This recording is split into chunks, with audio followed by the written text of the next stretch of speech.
तो आज हम तुगलक डायनेस्टी के बारे में बात करेंगे, जो कि 1320 एडी से लेकर 1414 एडी में थी। ये भी दिल्ली सल्तनत के अंदर ही आती है, द तुगलक डायनेस्टी। तो सबसे पहले इसके जो राजा हुआ करते डायनेस्टी के, जो सबसे पहले तुगलक थे, उनका नाम था गियासुद्दीन तुगलक, जिनको गाजी मलिक और गियासुद्दीन तुगलक भी बोलते थे। ये बेसिकली तुगलक डायनेस्टी के फाउंडर थे। और जो डायनेस्टी थी इनके नाम पे, ये एक तरह के तुर्क थे। ये भी कहते हैं, ये भी तुर्क थे, जिनको कुराना तुर्क बोला जाता था। Basically he was the first sultan of Delhi who took up the title of Ghazi. गाजी का टाइटल इन्होंने लिया था, the slayer of the infidels. ठीक है, गाजी का टाइटल इन्होंने लिया था। कंस्ट्रक्शन ऑफ कैनाल्स करा था इन्होंने, बहुत सारे कंस्ट्रक्शन कैनाल्स के करे थे। And formulation of a famine policy, famine की पॉलिसी पे इन्होंने फॉर्मुलेट करी थी चीज़ें, बात करी थी, कई चीज़ें इन्होंने बढ़ाई थी। स्टार्टेड द बार्टर सिस्टम और शेयरिंग ऑफ क्रॉप्स, इन्हीं के टाइम पे थी, इन्होंने ही करवाई थी। ही सेंट हिज सन जुआ खान, सॉरी इसका नाम था जावा खान। इसने री इस्टेब्लिश करा था the authority in Warangal, Kakatiya and Madurai Pandyas में। He build the city of Tughlakabad near Delhi and made it his capital.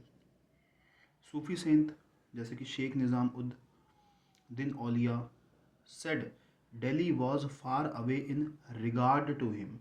He died in 1325 AD after a fall from a high raised pavilion. उसके बाद आते हैं मोहम्मद बिन तुगलक, 1325 एडी से 1351 एडी तक में। तो जो मोहम्मद बिन तुगलक हैं 1325 एडी से 1351 एडी में आते हैं। ये बेसिकली प्रिंस जुआन, जो कि सन ऑफ गयासुद्दीन तुगलक होते हैं, एसेंडेड द थ्रोन इन 1325 में, ये उठा लेते हैं एडी में। He had 5 ambitious project of which he became the particular debatable. इन्होंने 5 एक इनके प्रोजेक्ट थे, एम्बिशियस प्रोजेक्ट। क्या क्या थे? टैक्सेशन इन डोआब 1326 में, ट्रांसफर ऑफ कैपिटल 1327 में from Delhi to Devagiri. Devagiri was this named as Daulatabad, बोला गया इसको बाद में Daulatabad. Introduce of token currency इन्होंने निकाली 1329 एडी में। प्रपोज्ड खुरासना एक्सपेडिशन 1329 एडी में। फिफ्थ क्या था? कोराचिल एक्सपेडिशन 1330 एडी में। His 5 projects led to revolts. He was an expert in Arabic, Persian astronomy, philosophy, maths and medicine के बहुत बड़े एक्सपर्ट माने जाते थे। इनकी मौत जो थी वो थाता सिंध में हुई थी, while campaigning against the Turki slave Taghi. एक न्यू डिपार्टमेंट ऑफ एग्रीकल्चर इन्होंने खोला था, जिसको दीवान ही को ही बोलते थे। अब ये इंपॉर्टेंट है यहाँ पे, यहाँ इंपॉर्टेंट क्या है? दीवानी को ही क्या है, ये क्वेश्चन में डायरेक्टली पूछ दिया था। तो दीवानी को ही क्या है? डिपार्टमेंट ऑफ एग्रीकल्चर हुआ करता था मोहम्मद बिन तुगलक के टाइम पे। ठीक है, was setup. He build fortress of Adilabad and city of Jahanpanah. क्या बनाया था उन्होंने? कुछ फोर्ट्रेस जैसे आदिलाबाद और city of Jahanpanah. Famous Moroccan traveller Ibn Battuta came to Delhi in 1334 AD and acted as a qazi of the capital of for 8 years. ठीक है, काजी के तौर पर आए 8 साल तक उस जगह पर दिल्ली में। अब ये इंपॉर्टेंट क्वेश्चन क्या बनता है कि कौन, पहले तो ये बताएंगे इब्न बतूता कौन सा ट्रैवलर था। वो एक मोरक्कन ट्रैवलर था।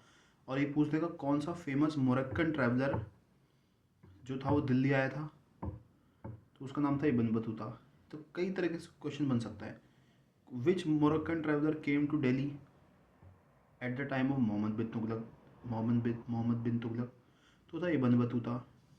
Ibn Battuta came Delhi at the time of which ruler?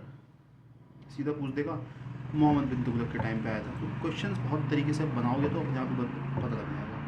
Answer एक है, क्वेश्चंस अनेक हैं। तो इन्होंने काजी की तरह ये रहे थे कैपिटल में दिल्ली में 8 साल के लिए। He recorded the contemporary Indian science in his Sharafnama, जिसको रहिल्ला बोला जाता है। रहिल्ला इन्होंने किताब लिखी थी, उसमें इन्होंने बताया था इंडियन साइंस की। और ये जो इब्न बतूता हैं बेसिकली इनको ग्लोब ट्रॉटर भी बोला जाता है। ठीक है, अब इसके बाद कौन आते हैं? इसके बाद एक फेमस बंदा जो है, इसका नाम, जिनका नाम है फिरोज शाह तुगलक। फिरोज शाह तुगलक आते हैं 1351 एडी से लेकर 1388 एडी में। He was basically a cousin of Mohammad bin Tughlaq के। ये कौन होते हैं? कज़न होते हैं। तो इनकी डेथ के बाद, मोहम्मद बिन तुगलक की डेथ के बाद यह यहाँ के क्या बनते हैं? कोर्ट के सुल्तान बनते हैं। फिरोज शाह नेक्स्ट सुल्तान बनते हैं। He decreed that wherever a noble died, जहाँ भी मरता है, his son should be allowed to succeed to his position including the इक्ता if he had no son। इक्ता मतलब जब इसके किसी का भी कोई बच्चा नहीं होता, इक्ता बोलते हैं। तो यही देख रहा था, क्या उसने क्या देखा कि उसने देखा कि जब भी कोई भी मतलब पिता मरता है तो उसका बेटा जो होता है वही राजगद्दी पे बैठता है, वही नोबल बनता है। his son in law and in his absence his slave was succeed। ठीक है। फिर उसका extend the principle of heredity to the army. ठीक है, हेरिडिटी की शुरुआत करी थी इन्होंने आर्मी के अंदर। Firoz tried to win over the theologians proclaimed that he was a true Muslim king and the state under the him was a truly Islamic। ठीक है, इसने क्या जीतने की कोशिश करी कि एक ट्रूली मुस्लिम किंग है और स्टेट जो था ट्रूली इस्लामिक स्टेट को इसने बनाने की कोशिश करी। He prohibited the practice of Muslim women going out to worship at graves of saint. तो ठीक है, इसने रोक लगाई थी इसने मुस्लिम वुमेन्स पे।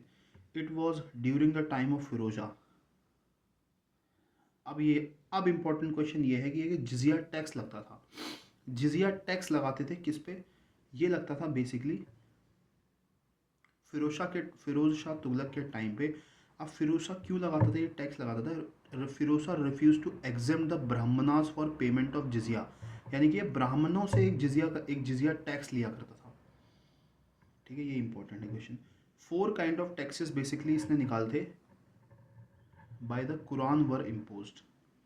अभी कौन कौन से थे? एक खरज लेता था, एक ज़कात लेता था, एक जिजिया लेता था और एक खम्स लेता था। तो ये कुछ इसके जो थे 4 तरह के टैक्सेस फिरोज शाह तुगलक के लिया करता था। फिरोज शाह ने बेसिकली रिपेयर करे थे कई कैनाल्स को और इसने इम्पोज करा था। क्या इम्पोज करा था? हकी ई शर्ब और हसील ई शर्ब, एक वाटर टैक्स होता था, इसने इम्पोज कर रखा था। वाटर टैक्स भी लगाता था ये। एक ग्रेट बिल्डर भी था। सिटीज़ जैसे फतेहाबाद, हिसार, जौनपुर, फिरोज़ाबाद, सारा इसके क्रेडिट के अंदर आता है। Basically he encourage the practice of slavery and selected young boys from the conquered territory for the purpose. अब इसकी वहाँ पे क्या होती थी? Diwan e Bandagan was created as a department for slaves. तो डिपार्टमेंट ऑफ स्लेव्स के लिए इसने क्या खोला था? एक Diwan e Bandagan. He brought 2 pillars of Ashoka from Topra and Meerut to Delhi. 2 pillar लेके आता अशोका के टोपारा और मेरठ दिल्ली में। And repaired Qutub Minar when it was struck by lightning के दौरान जब वो टूटता है तो उसको फिर रिपेयर करता है। He established the hospital in Delhi. He was known as Darul Shifa. ठीक है, दारुल शिफा बोलते थे उसको। ही इंट्रोड्यूस 2 न्यू कॉइन्स, एक अधा 50% जिताल एंड बिक 25% जिताल। ठीक है, जिताल जो भी था ये था। तो क्या था ये? एक आधा कॉइन इन्होंने निकाला था और एक बिग कॉइन निकाला था। Mathura was destroyed during that period. Mathura इसी टाइम पे डिस्ट्रॉय हुआ था। बरानी जो कि हिस्टोरियन होता है वॉज इन हिज कोर्ट, इसके कोर्ट में होता है, जिसने क्या लिखी थी? तारीख ई फिरोज शाही और फतवा ई जहांगीरी। अब ये इंपॉर्टेंट क्वेश्चन है कि जो बरानी जो कि हिस्टोरियन थे, उन्होंने इसी के कोर्ट में, फिरोज शाह तुगलक के कोर्ट में 2 किताबें लिखी थी, तारीख ई फिरोज शाही और फतवा ई जहांगीरी। ठीक है। However his rule was marked by peace and tranquillity. तो इसने देखा आपने कहीं युद्ध नहीं करे थे इसने, फिरोज शाह तुगलक ने। इसका रूल और इसके जितने भी क्रेडिट थे, for it goes to the prime minister. Khan e Jahan Maqbul. ठीक है, मकबूल। टैक्सेशन सिस्टम थे इनके, जैसे हमने बताया आपको भी। तो खर्च जो हमने बताया, खर्च एक तरह का लैंड टैक्स होता था जो कि 1/10 of the procedure of land. ज़कात होता था 2.5। टैक्स ऑन प्रॉपर्टी ये सिर्फ मुस्लिम्स पे लगता था। 2.5% टैक्स प्रॉपर्टी पे देना पड़ता था मुस्लिम्स को। और जिजिया जो लगता था वो नॉन मुस्लिम यानी कि ब्राह्मण वगैरह पे लगता था।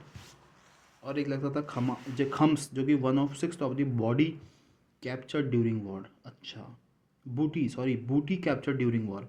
बूटी कैप्चर ड्यूरिंग वॉर मतलब कि जो भी चीज़ें जो तुम लूट पाट करके लाओगे उसका वो 1/6 हिस्सा, 6वें का 1 हिस्सा उनको देना पड़ेगा, जिसको खम्स बोलते थे। टैक्स लगता था एक तरह का।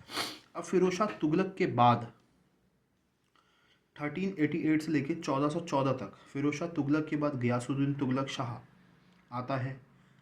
ही was replaced by Abu Bakr Shah in 1389 में। इसको ये पिछाड़ देता है। अबू बकर बेसिकली रिप्लेस हो जाता है, फिर उसको रिप्लेस करता है नसीरुद्दीन मोहम्मद 1390 AD में। नसीरुद्दीन मोहम्मद बेसिकली रिप्लेस होता है अलाउद्दीन सिकंदर शाह के द्वारा। तो आप देख रहे हैं ना कैसे इनको रिप्लेस करते जा रहे हैं। For brief in 1394 AD but regain the throne after Sikandar death. Sikandar की डेथ होती है, फिर दोबारा होता है। ही रूल्ड टिल 1412, 1412 तक फिर रूल होता है यहाँ पे। During the way Timur invaded India. अब यहाँ पे तैमूर का इन्वेजन हो जाता है इंडिया पर।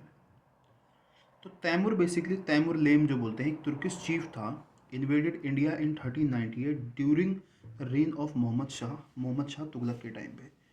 ही was basically the last ruler of Tughlaq dynasty बुलाता है तैमूर।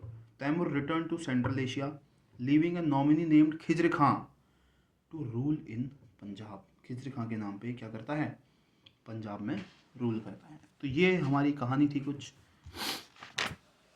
तुगलक डायनेस्टी के बारे में। 1320 से शुरू होती है, 1414 AD में ख़त्म होती है। देखा गयासुद्दीन तुगलक फाउंडर होते हैं इनके, मोहम्मद बिन तुगलक आते हैं, फिर फिरोज शाह तुगलक और उसके बाद कुछ उनके सक्सीडर जो होते हैं वो आते हैं। फिरोज शाह के बाद गयासुद्दीन तुगलक, गयासुद्दीन के बाद अबू बकर शाह, अबू बकर के बाद नसीरुद्दीन मोहम्मद, नसीरुद्दीन के बाद अलाउद्दीन सिकंदर शाह, और लास्ट में आते हैं तैमूर। तो ठीक है, इतना ही था आज के लिए। Thank you so much.